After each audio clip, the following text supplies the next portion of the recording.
Hi hello guys, ఎలా ఉన్నారు guys? ఇదైతే నేనైతే న్యూ ఇయర్ రోజు ప్రిపేర్ చేసిన కేక్ అనమాట. ఇప్పటివరకు అప్లోడ్ చేయలేదు గైస్. ఇదైతే హనీ కేక్ అనమాట. ప్రాసెస్లోకి వెళ్ళిపోదాం రండి. వీడియోలో చూపించే విధంగా అయితే మిక్సీ జార్ తీసుకొని దాంట్లోకి 1 కప్ షుగర్, అలాగే 3 ఇలాచీలు తీసుకొని మిక్సీ పట్టేసుకోవాలన్నమాట. దాంట్లోకి 2 గుడ్లు మిక్సీ పట్టేసుకొని ఇంకా దాంట్లోకి 1 కప్ వచ్చి సన్ఫ్లవర్ ఆయిల్ ఉంటుంది కదా, అది కూడా మిక్సీ పట్టేసుకోవాలి. ఇంకా దీంట్లోకి 1 కప్పు బొంబాయి రవ్వ కూడా మిక్సీ పట్టేసి పక్కన పెట్టేసుకోవాలన్నమాట. వీడియో క్లిప్ అయితే మిస్ అయింది. తర్వాత అయితే జల్లెడ తీసుకొని దీంట్లోకి మైదా పిండి కాకుండా గోధుమ పిండి వేసేసుకున్నానండి. ఇంకా అయితే జల్లి చేసుకున్న తర్వాత బేకింగ్ సోడా, బేకింగ్ పౌడర్ 2 కూడా వీడియోలో చూపించే విధంగా అయితే మనమైతే జల్లి చేసుకోవాలన్నమాట. ఫస్ట్గా అయితే ప్రిపేర్ చేసి పెట్టేసుకున్నాం కదా, ఆ బ్యాటర్ మొత్తాన్ని కూడా ఈ పిండిలోకి వేసుకొని బాగా మిక్స్ చేసుకోవాలి. చిటికెడు సాల్ట్ కూడా లైట్గా వేసేసుకోండి. బాగా మిక్స్ చేసుకోవాలి ఈ బ్యాటర్ని అయితే వీడియోలో చూపించే విధంగా. పాలు వేసుకొని మిక్స్ చేసుకోండి గాయస్. మేము మళ్ళీ పాలు వేయలేదని వాళ్ళు అనుకుంటారేమో, వీడియో క్లిప్ అయితే మిస్ అయిందనమాట. తర్వాత వీడియోలో చూపించే విధంగా అయితే చూడండి, ఆయిల్ వేసేసుకొని ఒక కేక్ టిన్ వేసుకొని పేపర్ అయితే రౌండ్ సర్కిల్ లాగా అయితే కట్ చేశాను అనమాట.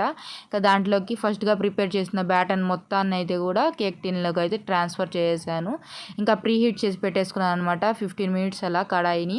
ఇంకా దాంట్లోకి అయితే మనం కేక్ అయితే పెట్టేసుకొని ఒక 45 మినిట్స్ అట్లా ఉంచేస్తే మన కేక్ అయితే రెడీ అయిపోతుంది. కేక్ ఎలా రెడీ అయిందో తెలియాలంటే ఫోక్ స్పూన్తోనా లేకపోతే ఇలా అయితే చూసుకోవాలండి. మనం చూసుకుంటే మన కేక్ అయితే రెడీ అయిపోయింది. ఇంకా తర్వాత మనం క్రీమ్ అది ప్రిపేర్ చేసుకోవాలి కాబట్టి చల్లారకుండా ఉండడానికి కేక్ మీద అయితే తడిగుడ్డతో కాటన్ అయితే వేసి పెట్టేసుకున్నాను అనమాట.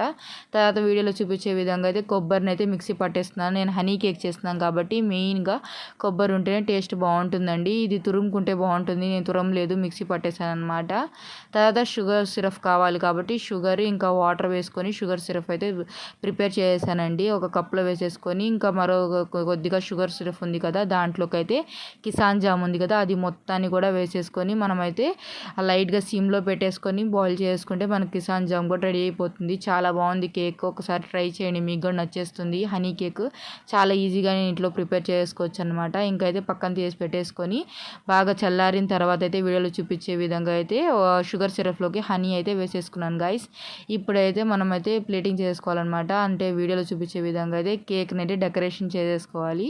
ఇంకా కేక్ అయితే చూడండి మౌల్డ్ చేసేసాను కదా, ఎంత స్పాంజీగా ఉందో, చాలా బాగా వచ్చిందండి. ఎంత బాగుందో, నాకైతే బాగా నచ్చేసింది అనమాట. వీడియోలో చూపించే విధంగా లేయర్స్లా కట్ చేసుకోవడానికి నేనైతే చూడండి దారం అయితే యూజ్ చేశాను అనమాట. మిషన్ దారం ఉంటుంది కదా, అదైతే తీసుకొని కట్ చేశాను అనమాట, బాగా రౌండ్ సర్కిల్ లాగా వచ్చేయడానికి. తర్వాత అయితే దీని లోపల అయితే మనము షుగర్ సిరప్, ఇంకా అయితే కోకోనట్ పౌడర్, ఇంకా కిసాన్ జాము అవన్నీ కూడా ఫిల్ చేశానండి. వీడియో క్లిప్లు అన్నీ మిస్ అయ్యాయి, ఏమి అనుకోపాకండి, సారీ గాయస్.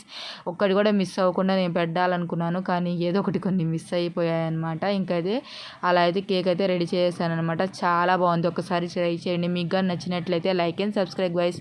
మరిన్ని వీడియోస్ కోసం అయితే నా ఛానల్ని ఫాలో అయిపోండి. Okay guys, bye bye.